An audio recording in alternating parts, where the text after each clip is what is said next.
Hi, good evening all of you. आप सभी का इस चैनल में स्वागत है और दोस्तों मैं सुनील। आज हम बात करेंगे इंडस वैली सिविलाइजेशन। दोस्तों आप जानते हो कि इंडस वैली जो सिविलाइजेशन है वो आपका बहुत इम्पोर्टेंट है भारत की सभ्यता के लिहाज से, भारत के सिविलाइजेशन के हिसाब से और भारत का जो विश्व में स्थान है। आप सभी का इस चैनल में स्वागत है और आज हम उसके हिसाब से, इसलिए इंडस वैली जो सिविलाइजेशन है उसको जानना हमारे लिए दोस्तों बहुत महत्वपूर्ण है। और जब तक हम इंडस वैली सिविलाइजेशन को नहीं जानेंगे तब तक ऐसे मानिए कि भारतीय जो इतिहास है वो हमारा प्राचीन जो भारतीय इतिहास है वो हमारा पूर्ण नहीं होगा। इसलिए इंडस वैली जो सिविलाइजेशन है उसको जानना क्या है हमारे लिए दोस्तों। और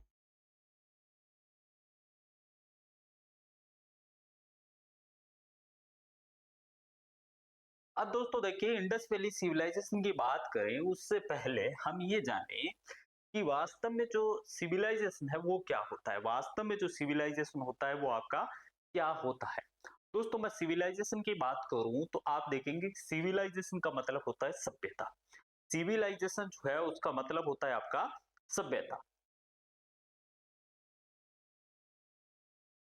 सिविलाइजेशन का मतलब सभ्यता होता है। सभ्यता शब्द आपका किससे बना हुआ है? सभ्य से बना हुआ है।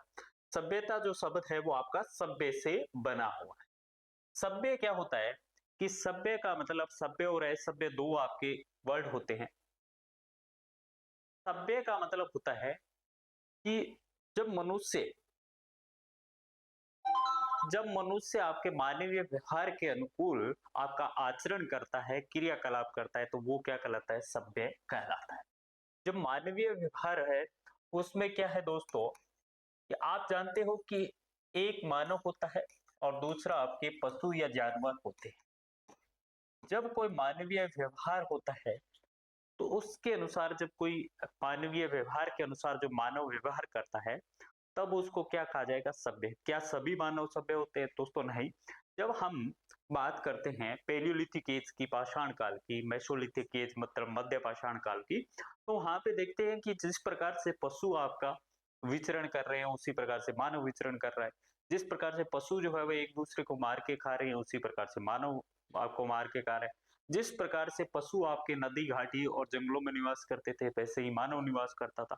तो उस टाइम का जो मानव था वो आपका दोस्तों सभ्य नहीं था। सभ्य का मतलब वो आचरण, उसमें शिक्षा नहीं थी, उसकी कोई भाषा नहीं थी, उसकी कोई लिपि नहीं थी, उसका कोई स्थायी निवास नहीं था। तो ये सब जो फैक्टर है वो क्या होते हैं? आपके सभ्यता को रिप्रेजेंट करते हैं। तो उस टाइम पेलियोलिथिक और मेसोलिथिक एज में इस प्रकार के कोई भी आपको दिखाई नहीं देते।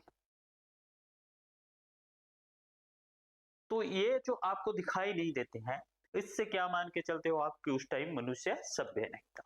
भारत के अंदर पहली जो सभ्यता खोजी गई वो कब खोजी गई? इंडस वैली सिविलाइजेशन, जिसका कालक्रम के बारे में जब हम बात करेंगे तब दोस्तों बताएंगे कि कहीं कहीं जो है रेडियो कार्बन तिथि के अनुसार अलग कालक्रम है। एनसीईआरटीज की जो बुक्स है वो अलग बताती है। भारत के जो विभिन्न आपके पुरातत्वविद है वो अलग बताते हैं। और आखिर में एक निकल के आता है जो 3200 से लेके 1300 तक का उसका कालक्रम, जो एक सभी ने माना है वो कालक्रम आता है। अब दोस्तों देखिए कि मनुष्य जो है उसमें सभ्य होने का मतलब क्या है कि उसमें बौद्धिक क्षमता होती है, उसमें बुद्धि होती है और उसका व्यवहार जो होता है वो उसको पशुओं से अलग करता है। उसका व्यवहार पशुओं से अलग करता है, उसमें सोचने की स्मरण शक्ति होती है। ये बौद्धिक जो क्षमता होती है वो अलग बनाती है। और जब मनुष्य आपका पशु से अलग बनता है या पशुओं से अलग वो मानवीय व्यवहार करता है तभी वो क्या कहलाता है? आपका सभ्य कहलाता है। हमने जाना कि सभ्य क्या है, कि सभ्य का मतलब जो बौद्धिक क्षमता जिसमें हो, जो मानवीय व्यवहार आपका करे वो सभ्य होगा। और वो जब कहीं उसके द्वारा कोई रहन सहन और उसके जो तौर तरीके होंगे, उसका जो कल्चर होगा उसको हम क्या कहेंगे? सभ्यता कहेंगे। तो दोस्तों कह सकते हैं कि मानव का जो व्यवहार है, मानव का जो समूह है, मानव का जो समाज है, उनके लिए जिन तौर तरीकों को अपनाया जाता है उन तौर तरीकों के संयुक्त रूप से क्या कहा जाता है? सभ्यता कहा। इसी सभ्यता को इंग्लिश में आपका सिविलाइजेशन कहा जाता है। तो इंडस वैली सिविलाइजेशन का मतलब है कि भारत के अंदर वो स्थान जहां पे आपकी सिंधु घाटी सभ्यता, सिंधु घाटी के आसपास जो लोग रहते थे वो इस प्रकार से बौद्धिक विकास था, उसमें बौद्धिक क्षमता थी और इसके साथ-साथ वो मानवीय व्यवहार करते थे। इसलिए सिंधु घाटी के लोग जो रहते थे, उन लोगों को क्या कहा गया सभ्य, और उन्हीं के द्वारा जब वो व्यापक तौर पे सभ्य जो है और समाज जो है वो आया तो उसको हमने सभ्यता कह दिया था। अब देखिए दोस्तों, अगर बात करें भारत के अंदर तो 2 प्रकार की मुख्य रूप से हमें सभ्यताएँ दिखाई देती है। 2 प्रकार की हमें सभ्यताएँ दिखाई देती है। पहली सिंधु घाटी सभ्यता जिसे आईवीसी इंडस वैली सिविलाइजेशन कहा जाता है। दूसरा जिसे वैदिक कहा जाता है। अब सिंधु घाटी सभ्यता जो है दोस्तों, वो सभ्यता अपने तरीके से समाज को बांटती है, अपने तरीके से उसका मानवीय व्यवहार है, उसकी बौद्धिक क्षमता अलग है, और जो वैदिक काल है वो अपने हिसाब से बांटता है। अब दोस्तों देखिए, अगर वैदिक काल की बात करें तो वैदिक काल की जो सभ्यता थी वो पूरी तरह किस पे डिपेंड थी, वेदों पे डिपेंड थी। और हम देखते हैं कि जो ऋग्वेद था वो प्रारंभिक जो वैदिक परंपरा थी या वैदिक एज था उसमें ऋग्वेद था। बाद में आपके सामवेद, अथर्ववेद, यजुर्वेद और तमाम ब्राह्मण, तमाम उपनिषद, तमाम तरह के जो आपके आरंक जो है वो कहाँ पे आते हैं, इसी उत्तर वैदिक काल, लेटर वैदिक एज में आते हैं। तो उनका जो उद्देश्य था सभ्यता का वो तो क्या था, वेद था। इनका उद्देश्य जो था दोस्तों वो वेद था। लेकिन सिंधु घाटी सभ्यता के जो अपने आप में जो सामाजिक मूल्य थे, जो सोशल वैल्यू थी, वो इनकी अलग थी। अब दोनों सभ्यताएं किसने बनाई थी? दोनों ही सभ्यताएं आपके, चाहे आईवीसी की बात करें या वैदिक की बात करें, मनुष्य ने बनाई। लेकिन फिर भी दोनों में आपका क्या होता है कि सामाजिक आधार पे, आर्थिक आधार पे, राजनीतिक आधार पे और सांस्कृतिक आधार पे क्या है, दोनों में ही आपका काफी अंतर पाया जाता है। दोस्तों देखिए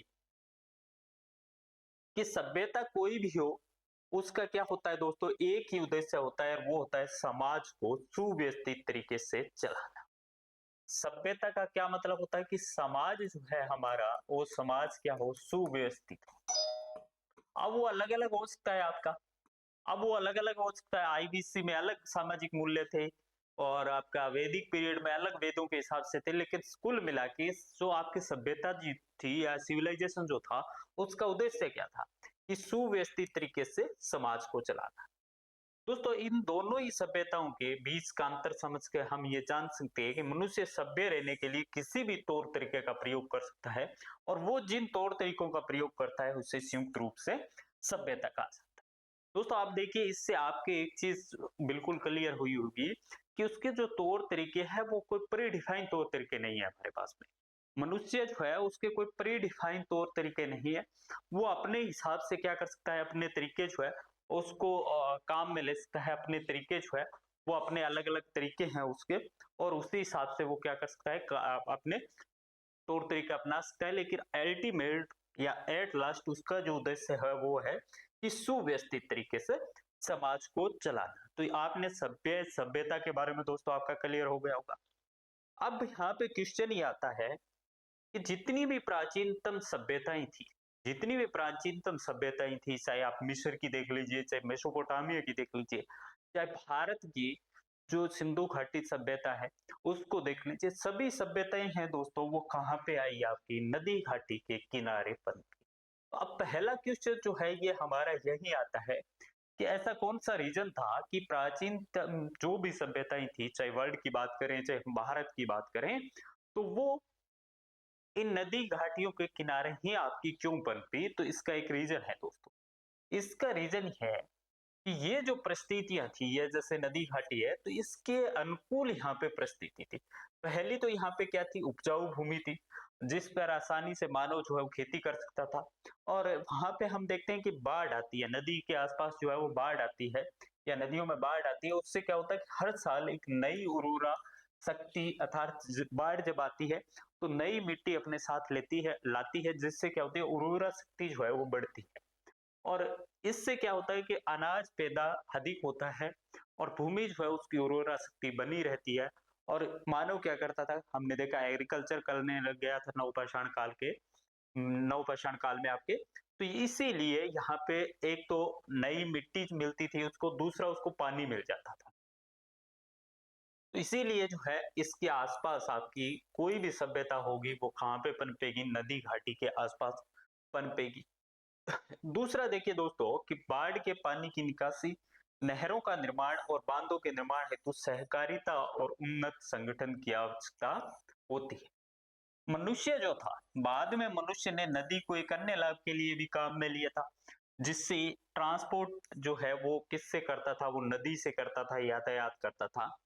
और इसीलिए कई बार ये क्वेश्चन आता है कि जो नदी को प्रकृति की सड़क कहा जाता है या क्यों कहा जाता है, नदी जो थी उसको प्रकृति की सड़क क्यों कहा गया था? क्योंकि मनुष्य क्या करता था, प्रारंभिक दौर में मनुष्य जो है वो नदी के माध्यम से अपना ट्रेड जो है वो करता था।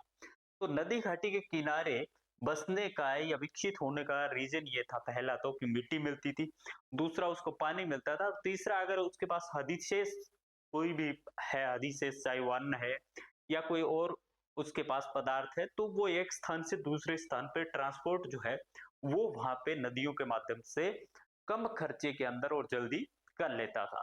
तो इसीलिए नदी जो है उसको प्रकृति की सड़क कहा गया है। अब देखिए दोस्तों, अब देखिए कि ब्रह्मांड जो है उसके अंदर कितनी तरह की आपकी सभ्यताएं होती है। ब्रह्मांड के अंदर कितनी तरह की सभ्यताएं होती है। तो हम अगर नवीन देखें दोस्तों, तो इसमें नवीन जो है 7 टाइप्स की सिविलाइजेशन जो है, ये सिविलाइजेशन हमें ब्रह्मांड के अंदर बताया गया है। और ये कार्दर्स स्केल जो है, ये एक वैज्ञानिक है फिजिक्स के, उनके अनुसार ये जो हमारी सभ्यताएं हैं,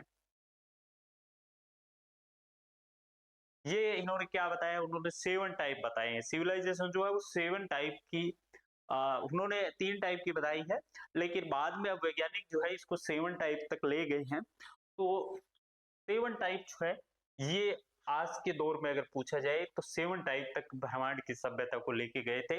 लेकिन इनका जो स्केल था इसमें 3 बताई है, लेवल 1, लेवल 2 और लेवल 3। दोस्तों देखिए क्या क्या है इनमें, हम जानने का प्रयास करते हैं। आपने कई बार जो है हमारी पुस्तकें होती है या अक्सर आसपास जो है वो सभ्यता शब्द सुना है, जिसका मतलब होता है कि लोगों के द्वारा मानवीय व्यवहार के अनुरूप कार्य करना, वो क्या है, सभ्यता होती है। और पृथ्वी के इतिहास की बात करें तो हमने लगभग कई सभ्यताओं के बारे में पढ़ा है। सबसे पहले बात करें तो 5000 पुरानी मिस्र की सभ्यता दोस्तों, माया सभ्यता, हिंदू सभ्यता जो आज भी कायम है आपकी, ये सभी सभ्यताएं जिनके माध्यम से आज तक इंसान जो है वो पृथ्वी पे अपनी आधुनिक सभ्यता कायम करके रह रहे हैं। असल मायने में सभ्यता समाज, विश्व, मानसिक विकास और भौतिक विकास को दर्शाती है कि उसका मानसिक विकास है वो किस प्रकार से हुआ, भौतिक जो विकास है वो किस प्रकार से हुआ। और ये दोनों क्या दर्शाती है, चाहे वो विश्व की बात हो चाहे समाज की बात हो, ये दोनों किस तरह से हुआ उसको दर्शाती है। इसी तरह से बात करें तो वैज्ञानिक भी सभ्यताओं के बारे में दोस्तों बहुत जोर देते हैं। और उनके मुताबिक 3 तरह की सभ्यताएं हैं जिसके बारे में कारदास स्केल जो है इससे मापा जाता है कि आपकी लेवल 1, लेवल 2, लेवल 3 जो है, ये क्या है, आपका सिविलाइजेशन है। ये 3 तरह की सभ्यताएं जो है वो ब्रह्मांड के अंदर आपकी पाई जाती है। दोस्तों देखिए 3 तरह में पहली जो सभ्यताएं हैं वो क्या है कि वो सभ्यताएं हैं कि जिस भी ग्रह पे हम रह रहे हैं, जिस भी ग्रह पे रहने का मतलब जो आप हमारी पृथ्वी है उस पे हम रह रहे हैं, उसकी पूरी की पूरी एनर्जी का यूज जब हम कर लेंगे तो वो क्या होगा, लेवल 1 होगा। लेकिन कहा जाता है कि मनुष्य ने अभी तक 0.76 जो है वो ही कर पाए हैं, 0.73 सॉरी, 0.73 जो है वहीं तक हम गए हैं। मान लो ये लेवल 1 था और लेवल 1 में 1 जीरो आ गया, ये आपका 0.5 आ गया, 0.7 आ गया, 0.8 आ गया और 1 आ गया। तो ये लेवल 1 का स्केल था। अब मनुष्य ने कहाँ तक गया है, मनुष्य जो है दोस्तों यहीं तक आया है। अभी लेवल 1 जो है उसकी इतना रास्ता तय करना अभी भी उसके लिए बाकी है। तो उसने पूरी की पूरी जो एनर्जी है इसके ऊपर, पूरी की पूरी जो एनर्जी होती है ग्रह के ऊपर, उसको यूज अभी तक नहीं किया है। जब वो पूरी की पूरी एनर्जी को यूज कर लेगा दोस्तों, तो उसके बाद में आएगा लेवल 2। लेवल 2 में क्या करेगा कि इस ब्रह्मांड पे हम रह रहे हैं, वो तो सारी की सारी आपकी उसकी एनर्जी जो है, उसकी ऊर्जा है वो यूज कर लेगा। लेकिन जब ये ऊर्जा के लिए इससे आगे बढ़ेगा और आगे बढ़ के वो जैसे स्टार है, आपके तारे हैं, उसमें जितनी ऊर्जा है उसका भी प्रयोग कर लेगा, उसका भी प्रयोग कर लेगा। तो वो कौन सा लेवल अचीव कर लेगा? आपका लेवल 2 अचीव कर लेगा। और इसके बाद दोस्तों जब वो लेवल 2 अचीव कर लेगा तो उसे और एनर्जी की आवश्यकता होगी, और एनर्जी की आवश्यकता होगी तो वो कहाँ पे जाएगा? वो गैलेक्सी की तरफ जाएगा, आकाशगंगा की तरफ जाएगा, और पूरे ब्रह्मांड की जो एनर्जी है उसका भी यूज कर लेगा। तो वो कौन सी हो जाएगी? लेवल 3। जब अपने ग्रह जिस पृथ्वी की यूज कर ली तो लेवल 1 हो गया, जब स्टार की यूज कर ली तो लेवल 2 हो गया, और जब ब्रह्मांड की यूज कर ली, गैलेक्सीज की यूज कर ली तो लेवल 3 हो गया।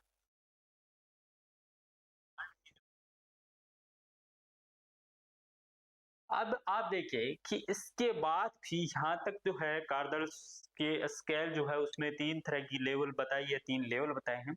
लेकिन आजकल क्या मानते हैं वैज्ञानिक? उससे आगे भी मानते हैं।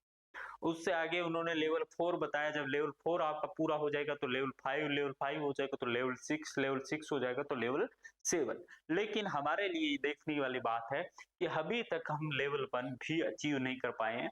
तो लेवल 7 तक जाने के लिए हमें हजारों लाखों साल लगने वाले हैं। दोस्तों आप देखिए, हमने सभ्यता की बात की, 3 तरह की जो सभ्यताएं हैं वैज्ञानिकों के आधार पे उसकी बात की।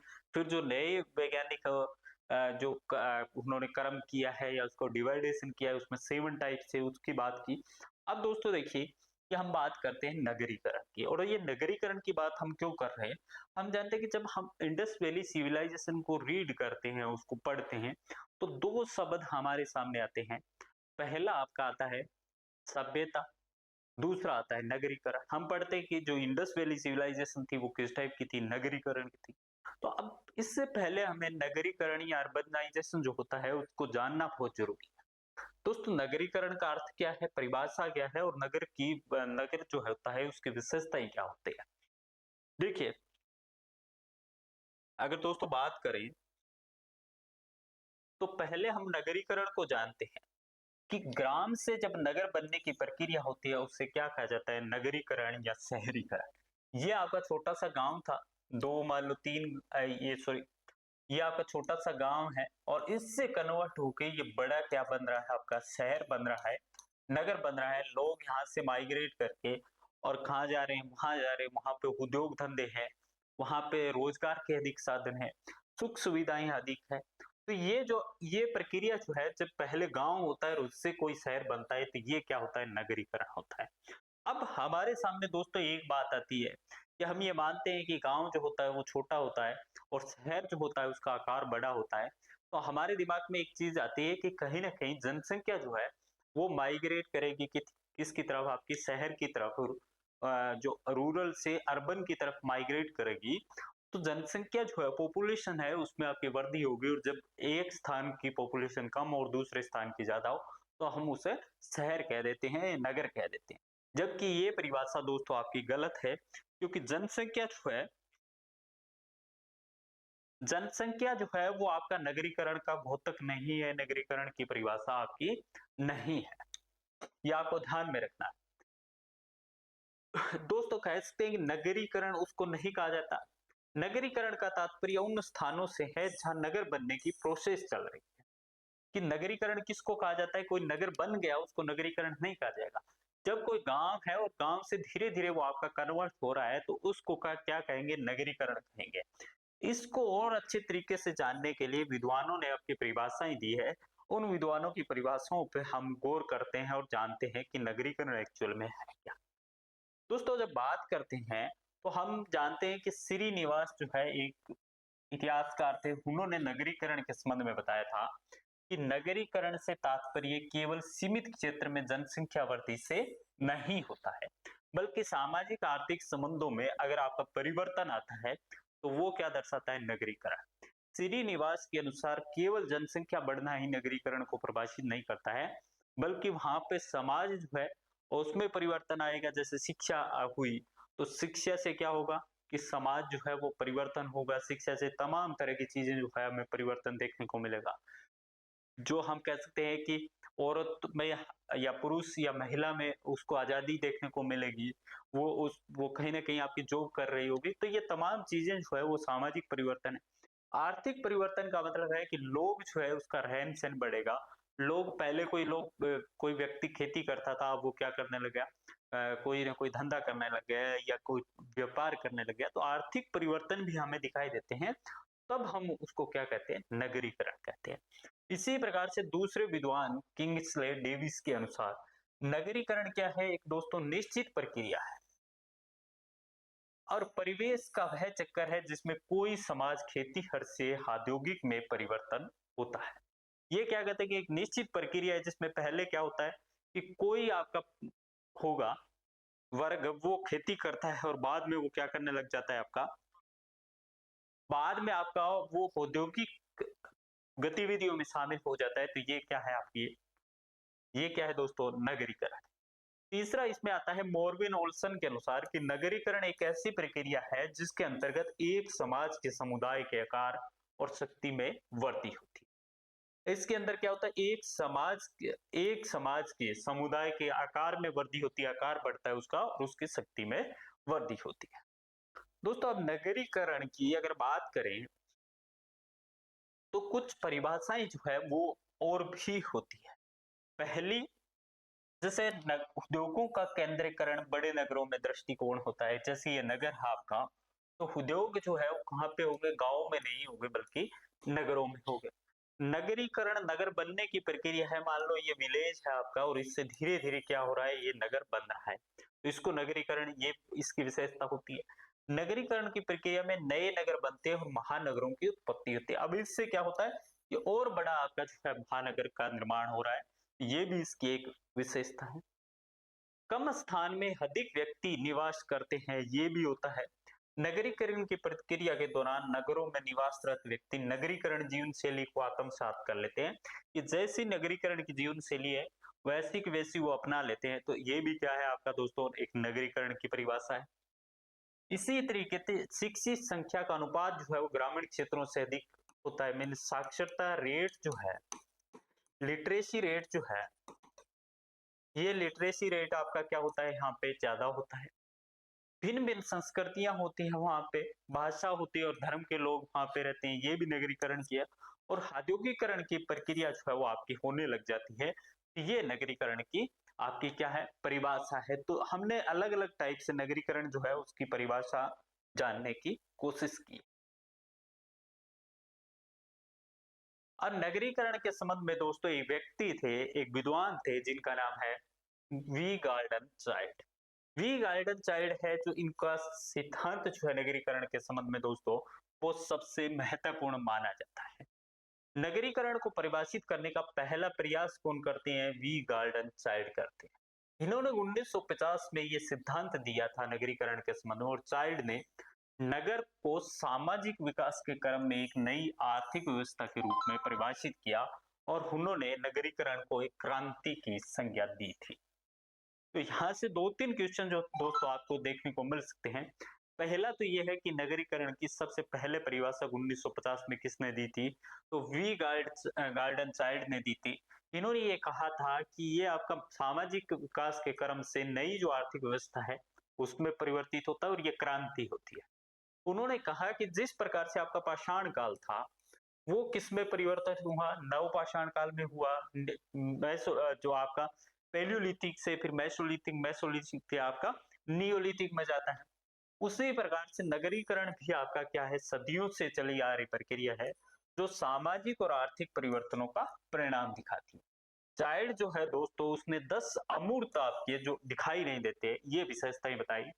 और उन्होंने बताया कि गार्डन चाइल्ड के क्रांति शब्द की आलोचना भी कई लोगों ने की है। कुछ विद्वान मानते हैं कि क्रांति से क्या होता है कि अचानक ही का बोध होता है कि कोई चीज हो है वो एकदम से होती है, तब हम उससे क्या कहते हैं, क्रांति कहते हैं। जबकि गार्डन चाइल्ड क्या कहते हैं कि नगरीकरण की प्रक्रिया जो है जिसमें सामाजिक और आर्थिक आपका परिवर्तन हमें दिखाई देता है वो सदियों से चली आ रही है, तो ये क्रांति जो कहते हैं नगरीकरण की, ये इनका सही नहीं है।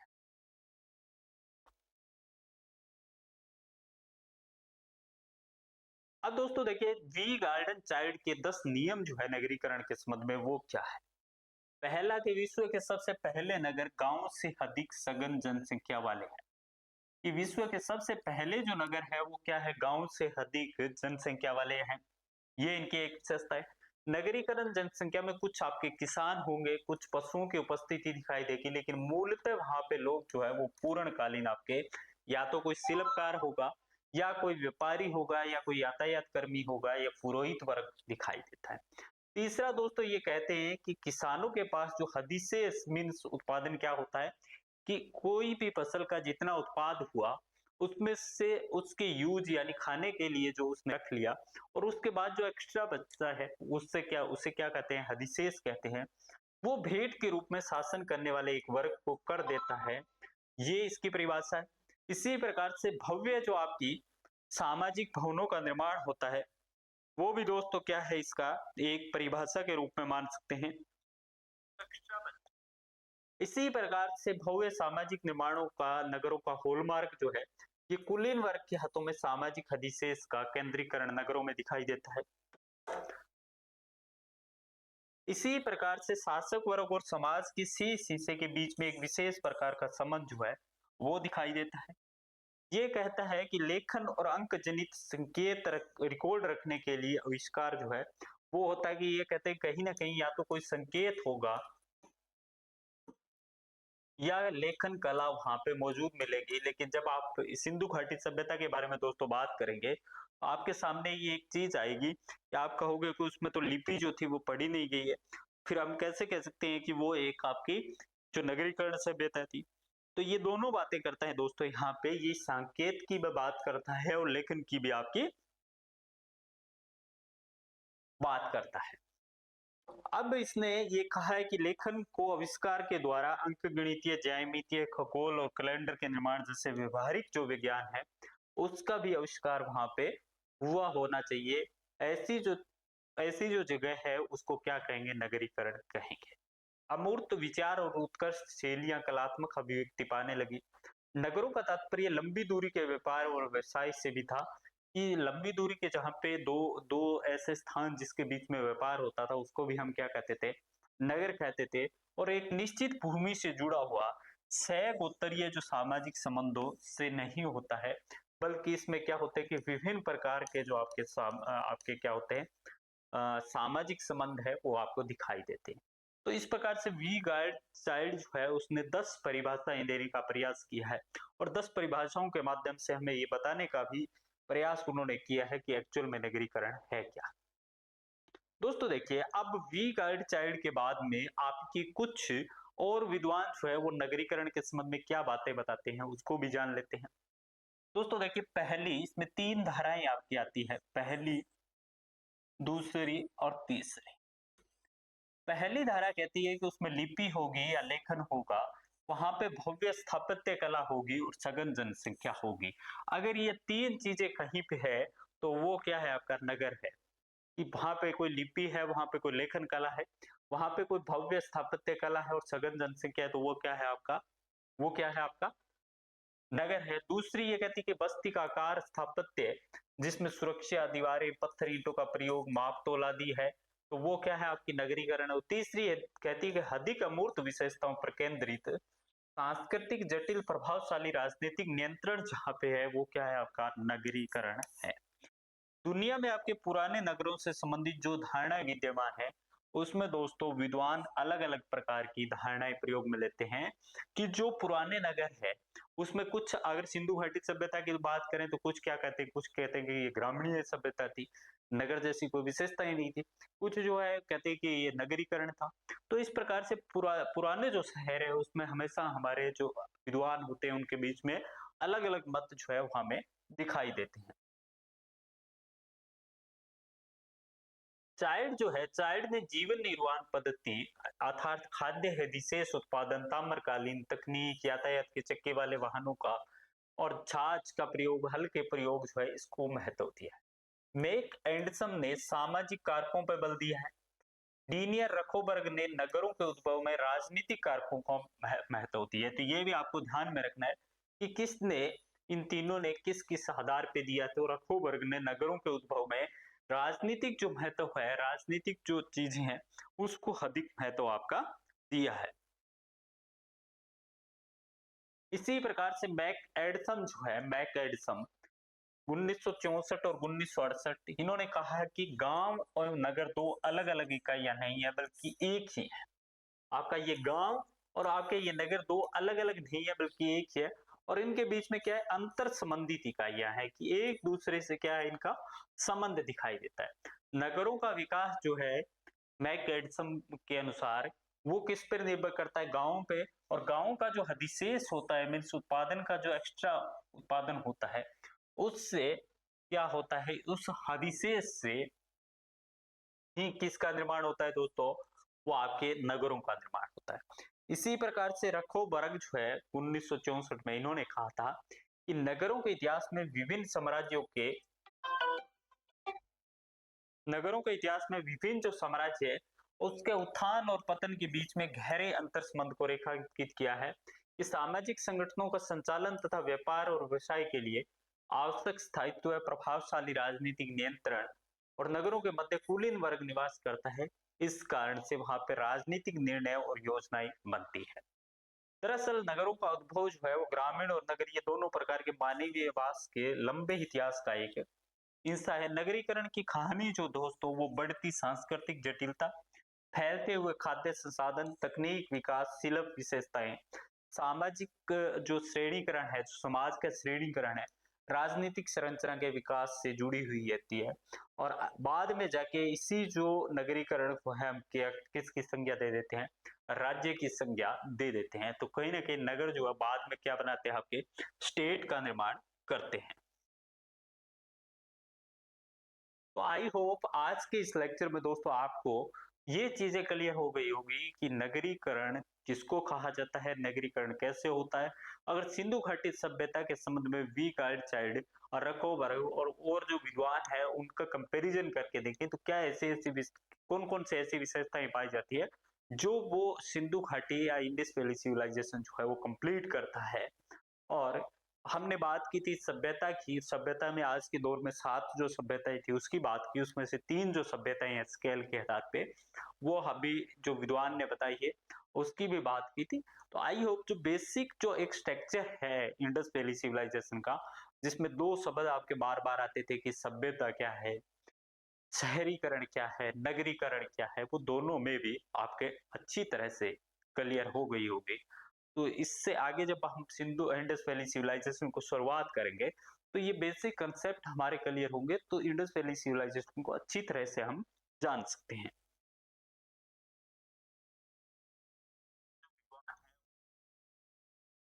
तो thank you all of you, आज के लेक्चर में बस इतना ही। Thank you all of you.